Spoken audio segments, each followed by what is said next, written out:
மங்கையர்க்கரசி வளவகம் பாவை அறிவள கைவளமாதே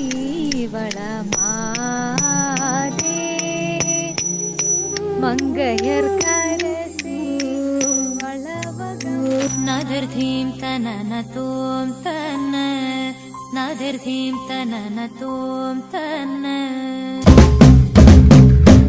நதிர்தீம் தனன தோம் தன்ன நதிர்தீம் தனன தோம் தன்ன நதிர்தீம் தனன தோம்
ജനുവരി 17 ഗുരുവായൂർ മാപ്പത്തൂർ ഓഡിറ്റോറിയത്തിൽ വെച്ച് ഞങ്ങളുടെ അരങ്ങേറ്റമാണ്. ഏറ്റവും സ്നേഹത്തോടെ എല്ലാവരെയും സ്വാഗതം ചെയ്യുന്നു.